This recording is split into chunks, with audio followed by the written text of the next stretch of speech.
Here with Webb School head coach David Meske. So, coach, we were talking before we jumped on. He said this is as hard as you've worked in an off season in a long time. Talk about all the changes there, Webb. Well, we're changing our offense, and Rusty Bradley is coming in to be the offensive coordinator. So we're going to throw the ball all over the place, and that's a big change for us, and that's going to take some time. And Kevin Julian is going to be our defensive coordinator. So we're changing both coordinators' positions. So again, we had to put some extra time in.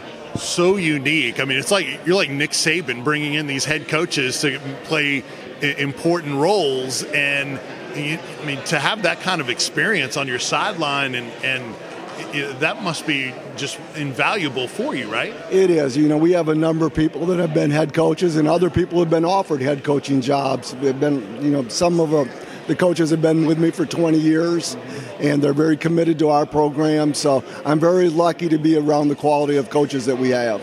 So we've been asked a bunch of times, I'm sure you've been asked ad nauseum, why such a drastic move in this year's offense, considering what you have been doing? Football's changed, okay, and we need to change a little bit with the times. People want to throw the ball, and we need to do that. But we had the personnel to do it. Our skilled kids are amazing. We already have two kids that are going to be sophomores. Both of them have Division I offers. We have a great quarterback who, that we want to have him be successful. So it was just the right personnel and Rusty being available. So that's what made the change happen. Talk about your guys that already have those D1 offers. Okay, Marquise Barrett has been offered by Eastern Kentucky, and Brandon Witten has been offered by Tennessee, Boston College, and Pittsburgh. What makes Brandon so special? He's a very physical player. He's an unbelievable athlete. He's a great basketball player also. He can just make plays. And, he's tall, and it's a little different with Marquise. Marquise is probably the quickest player I've ever seen. He just can turn it on in a hurry. You mentioned you want to get some offers for your quarterback, Charlie Robinson. Talk about him. Well, he's going to be a Division I football player. There's no doubt about that. And with Rusty coming in, this is going to get him a great opportunity to learn and throw the ball and show his skills. And everyone around our area is going to see that. Well, we've certainly seen Lee Bonifacio play and how important he's been on the line and tight end. Talk about his game.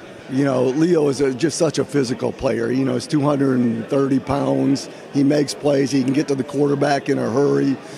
He's the focus of our defense. He makes everything happen on the defensive side.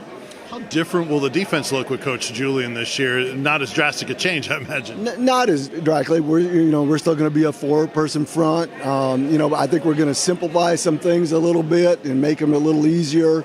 And again, it's all about getting in the right position and making tackles. What's your expectation in terms of transition, doing things so differently? What kind of transition will we see during the season? Do you expect it to be a few games in before you guys kind of work things out? I don't think so. We put in so much time this summer, and Rusty's got it down, and he's been very successful, and our kids have picked it up quickly. So I think we're going to be ready game one. What else excites you about this year's team? Just the dynamic. We have so many skill kids. As far as, we've had some outstanding skill kids, but we've never had this many of them. So we're going to have the opportunity to play a lot of kids, and a lot of kids are going to touch the ball. What's your expectation in terms of your region now and the division? How does it shake up? I know you guys are used to having a greater success level than you did last year. What do you think about the competition, where you kind of fit in the grand scheme of things? CPA in Nashville and David Lipscomb in Nashville are probably the two teams to beat in our division. We expect to compete in our region, and we expect to win our region. And then we expect to be in the mix with them. Coach, great to talk to you as always. Appreciate it. All the best. We'll see you this year. All right. Thank you very much. All right, that is Webb School head coach David Meske. Great to see you. All right. Nice Staying healthy? I am.